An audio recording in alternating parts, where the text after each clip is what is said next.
안녕하세요. 손해평가사 우리 소중한 수험자 여러분, 이번에는 기출문제입니다.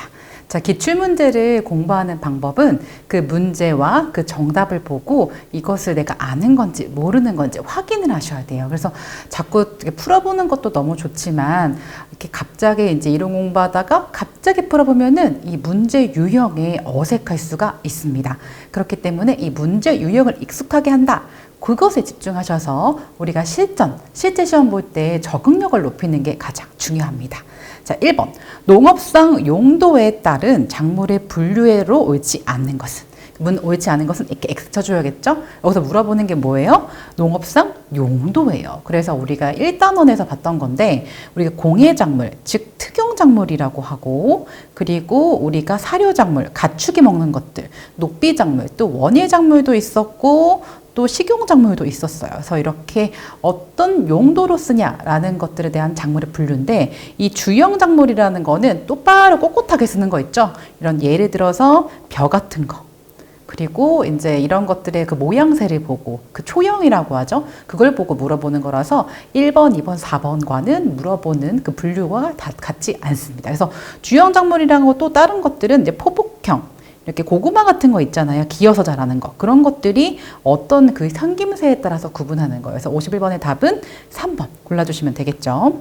자, 그 다음에 토양입니다. 토양에 딱 만져봤을 때 물리적 그런 특성이 아닌 것은 물을 잘 보유할 수 있는지, 그 알갱이 사이사이에 대한 얘기고, 기체가 다 통할 수 있는지, 그래서 기체의 통기성, 그리고 환원성이라는 거는 산소가 빠져나가는지 안 나가는지 그걸 생각하는 게 더 많아요. 그래서 환원은 옆에다 써주세요. 화학적인 특징이에요. 그래서 4번도 그렇고 1번도 그렇고 물이 빠져나가는 걸 얘기하고 물이 들어오는 걸 얘기하는데 3번은 기체죠. 2번은 이제 어떤 무기 이온의 그런 이제 생각을 해서 이제 구분하시는 거라서 2번은 물리적 특성이 아니다. 구분하시면 될 것 같습니다.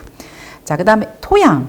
자, 입단이 뭐죠? 토양이 떼알 구조 형태로 알갱이 형태로 구조되는 거죠. 그래서 떼알 구조를 이루어야 되는데 입단이 파괴됐어요. 그 요인은 뭐냐? 우리가 경운, 아주 심하게 땅을 갈거나 자꾸 토양을 이제 부셔버리는 그런 상황이 입단, 떼알 구조를 파괴해버립니다.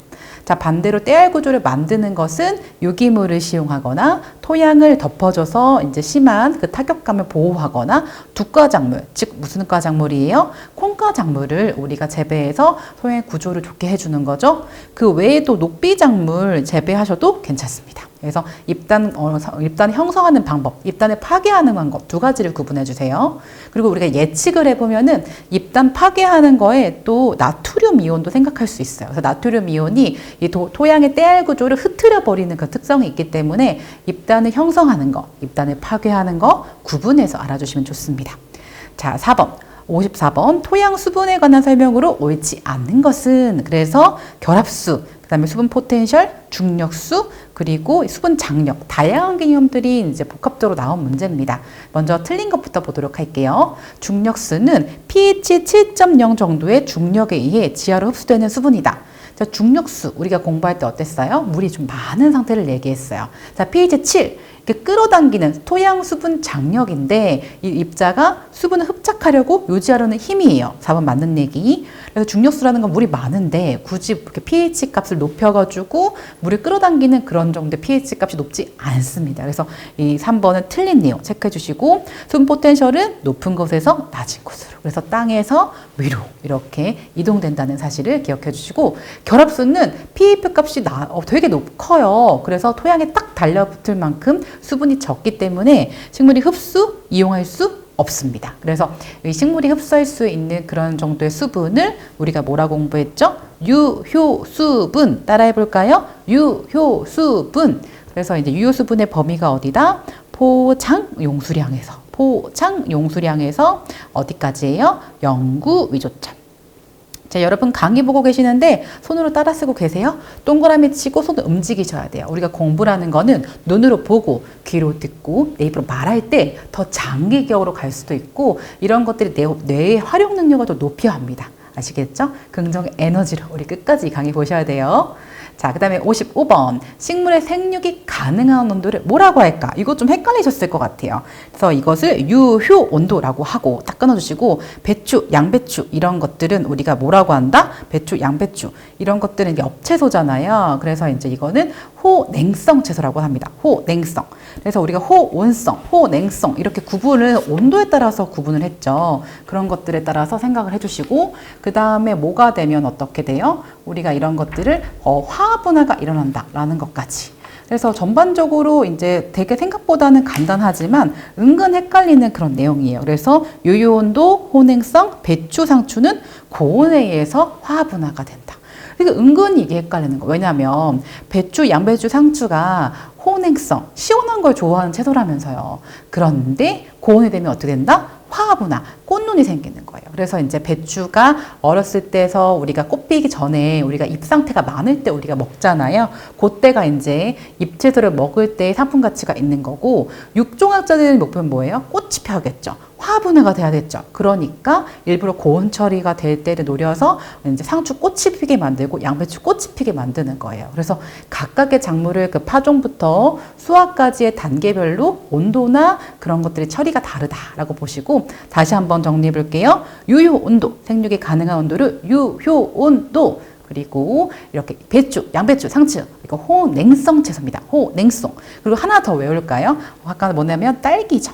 과채소 대부분이 호온성 채소지만 이렇게 딸기, 겨울철 과채소 1등이죠. 이렇게 이제 과일 같은 그 딸기 참 많이 드시는데 이 겨울철에 날 수 있는 그런 비결이 있습니다. 저온에도 강하기 때문이죠.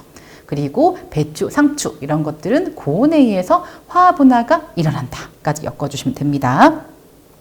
자, 56번. 자, 생각보다 간단해요. 끝에만 보시면 되죠. 중성식물, 중성식물.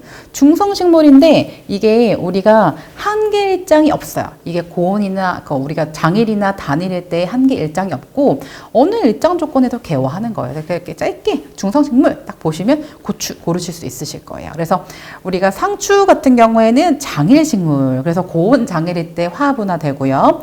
그 다음에 국화, 그 다음에 딸기 이거는 이제 우리가 단일식물입니다. 그래서 이거 생각보다 간단한데 은근 헷갈리니까 오늘 상추, 국화, 딸기, 고추 요거는 지금 바싹 외우세요. 아시겠죠? 자, 57번 개념에 대한 문제입니다. 종자가 발화한 후 또는 줄기의 생장점이 발육하고 있을 때 일정 기간의 저온을 거침으로써 뭐가 생겨요? 화 동그라미. 화가 뭐예요? 바로 꽃눈이죠. 자, 우리가 식물이 종자 시기 때나 발화가 된 상태, 싹이 있을 때 뿅 하고 이렇게 최하가 나온 상태가 있어요. 아니면은 어느 정도 줄기가 생장점이 발육하고 있을 때 그때 온도 딱 거치는 거죠. 저온. 그래서 이것을 뭐라고 한다? 추나, 즉 버날리제이션이라고 합니다. 버날리제이션 따라해 볼까요? 버날리제이션. 그러니까 식물이 종자 시기 때 혹은 어느 정도 컸을 때 요 두 시기에 그 일정 시기에 온도를 거쳐야 돼요. 근데 일반적으로는 저온을 얘기하죠.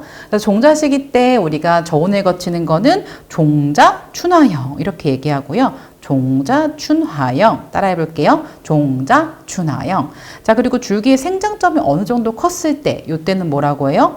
녹식물 춘화형. 한 번 더 따라해 볼까요? 녹식물 춘화형. 이렇게 두 가지로 구분됩니다. 그래서 여기서는 딱 저온이라고 나왔지만 고온 춘화를 이제 좋아하는 고온 춘화를 겪어야지만 화분화가 되는 것도 있어요. 우리 아까 방금 보셨잖아요. 어디서 보셨어요? 고온에 의해서 화가 분화된다라고 했던 배추, 상추. 이거는 고온 춘화형 작물인 거죠. 자, 그 다음에 이양 및 수확 시기에 따른 벼의 재배 양식에 관한 설명이다. 자, 이양. 이 말 어려워하지 마세요. 자, 우리 이양기 논에다가 벼를 심는, 모를 심는 그 작업을 이양이라고 합니다. 그래서 이양 및 수확 시기에 따른 벼 재배 양식입니다. 그래서 우리가 이제 조생종이에요. 고쳐주세요. 조생종을 가능한 일찍 파종하고 육묘하고 조기에 이양하고 조기에 다 빨리빨리 하는 거죠. 이것을 하는 재배형. 그리고 앞작물이 있거나 병해충 회피 등의 이유로 보통기 재배기에 비해서 목너기가 좀 늦은, 현저히 늦은 재배형. 만성형 이렇게 두 가지로 구분할 수 있는데요. 바로 조기 재배, 만식 재배입니다. 그래서 우리가 네 가지가 있잖아요. 조식 재배, 조기 재배, 만식 재배, 만기 재배 이 네 가지를 좀 구분하라 그 내용이었어요. 그래서 조기 재배는 조생종 이 단어가 중요해요. 조생종을 빨리 파종하고 빨리 수확하고 이런 겁니다. 조기에. 자, 그 다음에 만식 재배는 보통기보다 모내기를 좀 늦게 하는 그 두 가지 특성을 구분해 주세요. 자, 59번. 치목 중에 가지의 선단부, 그러니까 선단, 그러니까 우리가 위쪽, 윗부분을 휘어가지고 묻는 방법. 이것을 선치법이라고 합니다. 그래서 장목의 치목 번식 중에서 끝에 부분을 이제 휘어가지고 땅에 묻는 거예요. 그래서 이제 이것을 우리가 치목을 다른 말로 뭐라 그래요? 휘무지라고 하죠. 휘무지. 그래서 선치법, 성토법, 그다음에 당목주법, 고치법 이것도 많이 나오죠. 그래서 이거 고치법은 공중취목이라고 하고 또 양취법이라고도 하고 그렇죠. 그래서 단어가 좀 많아요. 그래서 이런 것들 좀 구분해 주시는 게 중요합니다. 자, 60번. 작물의 병해충 방제 방법 중 병과 해충을 방제해야 되잖아요. 경종적 방제 방법으로 옳은 것은 자, 경종적이 뭐예요? 재배적입니다. 그래서 재배하면서 병충해를 방제하는 거죠. 이건 적극적인 방제? 아니죠. 적극적인 방제는 화학적인 거 얘기하고 윤작과 무병종물, 동그라미 윤작, 뭐죠? 돌려짓기. 내가 감자 심었다가 콩 심었다가 감자는 가지과 콩은 콩과 이렇게 번갈아서 윤작 돌려짓기 해주는 거죠. 그리고 무병종묘는 우리가 병이 없는 물을 이렇게 재배하는 거죠. 그래서 조직배양을 한다거나 이렇게 방법을 이제 강구해서 우리가 종자 시기 때 아니면은 그 조직체 때부터 병이 없는 걸 선택하고요. 또 친환경 농업에는 적용합니다. 자, 그리고 병이 발생하는 효과적인 방법은 아니에요. 그래서 이런 1번과 4번은 화학적 방제, 농약을 얘기하는 겁니다. 아시겠죠? 농약은 농업의 약이에요. 그래서 적절하게 쓰시는 게 가장 중요하고, 그래서 우리가 PLS 그 제도에 맞춰서 적절하게 이제 예시가 나와 있는 짝꿍처럼 되어 있는 것도 보시는 거예요. 자, 61번. 이건 좀 어려운 문제였어요. 그래서 이거는 이제 좀 난이도가 높았다라고 이해하시면 되고요. 자, 알 상태로 눈 기부, 눈 이렇게 아래쪽에 월동하고 그 요연 10세대 정도 발생한대요. 와, 1년에 10번 더 발생한대요. 너무 심하죠? 자, 그리고 입 뒷면에 가해하고요. 사과나무에서 잎을 뒤로 말리게 하고 어떻게 계속 이렇게 있으면 이 해충이 조기 낙엽을 발생시킨대요. 바로 사과 혹 진딧물이에요. 그래서 이게 되게 심한 그런 특성이 있습니다. 자, 복숭아 심직나방은 이거 복숭아 그런 심직나방 말 그대로 이렇게 갉아먹는 그런 특징을 가지고 있어요. 그래서 어린 과실의 발육이 나빠진 특성. 그래서 세부적인 내용 우리가 이제 해설서 한 번 더 참고해 보시고요. 사과 굴나방. 그래서 굴나방은 이렇게 번데기를 월동하고 그리고 흡즙하는 특징. 그리고 조팝나방 이런 것도 연 10세대 발생하고 이렇게 조팝나무의 눈가, 사부나무의 도장지에서 타양으로 월동하는 그런 특징이 있습니다. 자, 그 다음에 어떤 걸 좀 볼까요? 62번 일소 현상 타버린다는 거죠. 그래서 우리가 그럼 우리가 태양빛에 의해서 이제 타버리는 건데 옳은 것은 자, 시설 재배에 차광막을 해요. 위에 천장이나 이렇게 차광을 해서 일소 타버리는 것을 이제 경감시킬 수 있죠. 자, 그리고 겨울철 직사광선 있죠? 이것이 원줄기나 원가지, 남쪽 숲이, 남쪽 그 나무까지 피해를 주는 경우도 일소예요. 그래서 우리가 남쪽에 해가 많이 든다. 그래서 해가 이제 드는 방향으로 집을 많이 지으시잖아요. 창문 방향도 많이 하시고. 그런데 햇빛이 너무 강하면은 이렇게 원줄기, 나무의 가지나 이런 줄기가 타버리는 경우도 있다라는 거. 자, 그리고 개심 자연형, 배상형, 이거 이제 수형에 따라서 구분한데, 개심 자연형이 훨씬 더 일소가 더 적게 발생하고, 자, 그리고 과수원 평지를 위치할 때 방향도 중요하죠. 동양의 과수원이 서양의 과수원보다 일소가 더 적게 발생한다. 그래서 지금 여기 헷갈리는 거 몇 개 보시면 개심, 배상, 그다음에 동양, 서양 이거 두 개 좀 구분하시면 좋을 것 같습니다.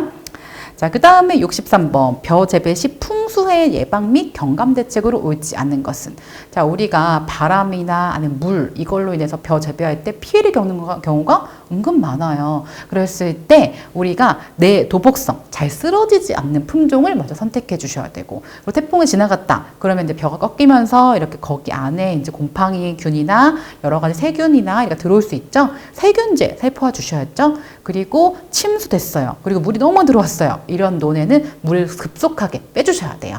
자, 그래서 밀식 재배하면 안 된다. 그래서 답은 2번 골라주시면 됩니다.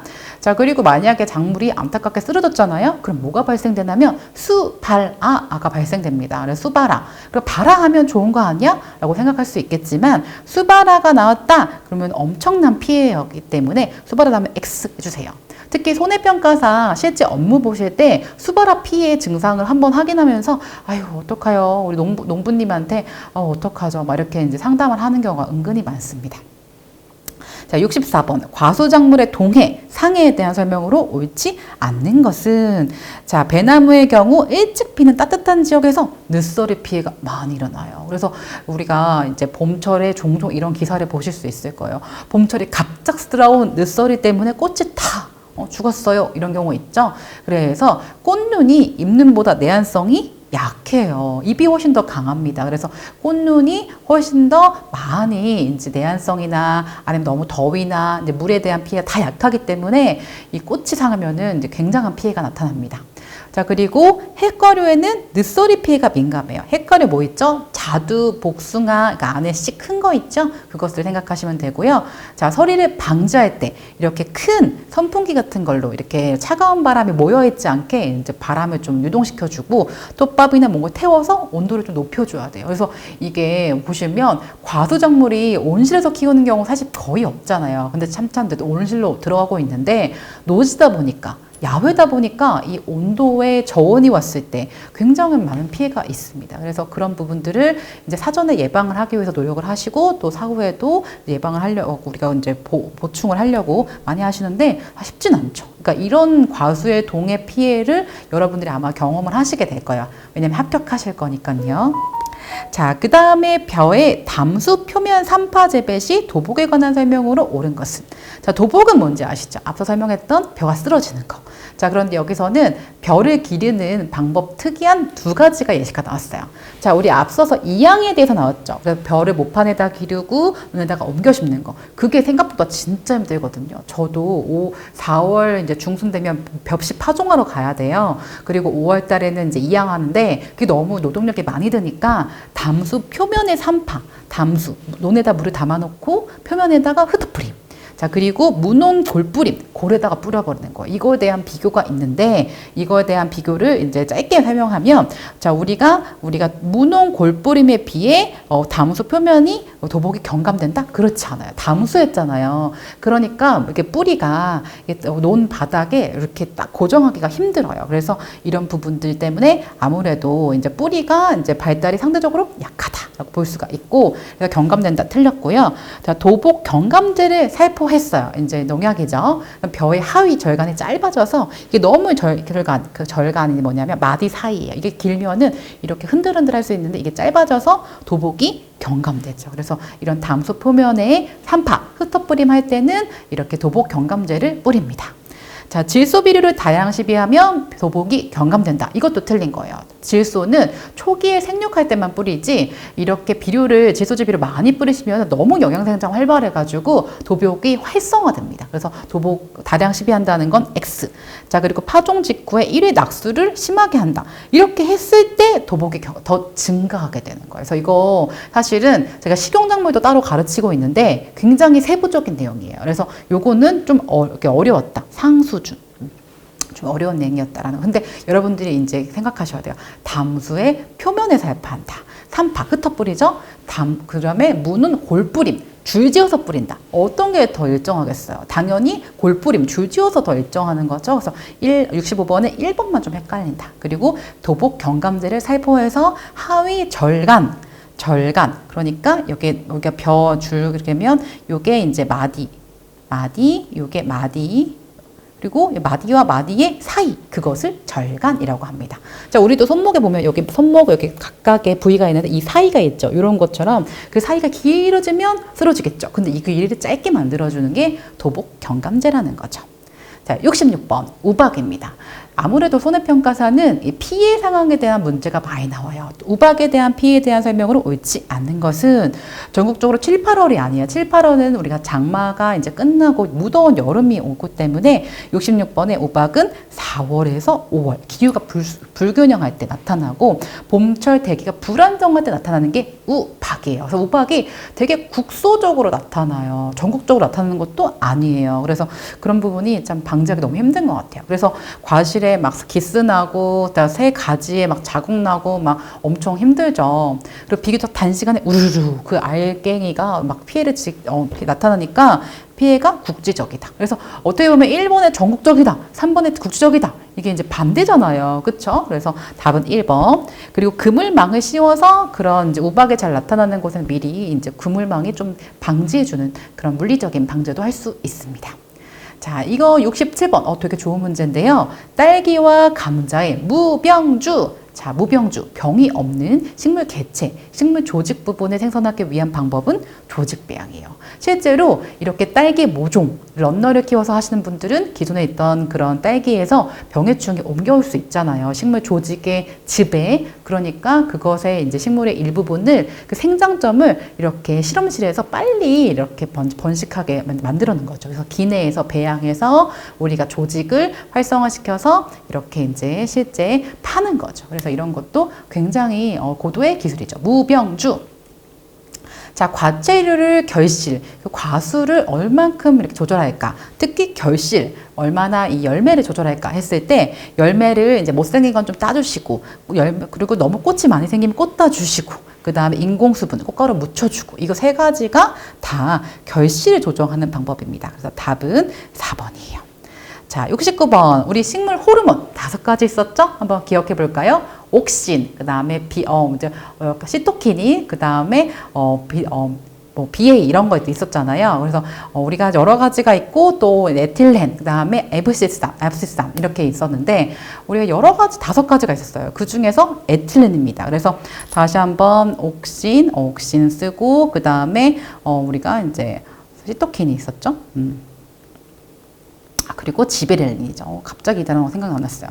지베렐린. 지베렐린은 GA 이렇게 약자를 쓰고 그 다음에 이렇게 이제 보통 지베렐린 2번, 시토키닌 3번, 그 다음에 이제 에틸렌이 4번. 그다음에 마지막에 아브시스산. 그래서 보통 이 5가지 배웠어요. 그래서 5가지. 이 중에서 에틸렌인데 이 에틸렌이 숙성 호르몬이에요. 그리고 에틸렌이요 무색이고 무취예요. 그래서 색도 없고 이게 우리가 이제 그런 것도 없는 거죠. 그리고 에스테폰 이렇게 쓰기도 하고요. 어떤 책에서는 에세폰 이렇게 쓰기도 합니다.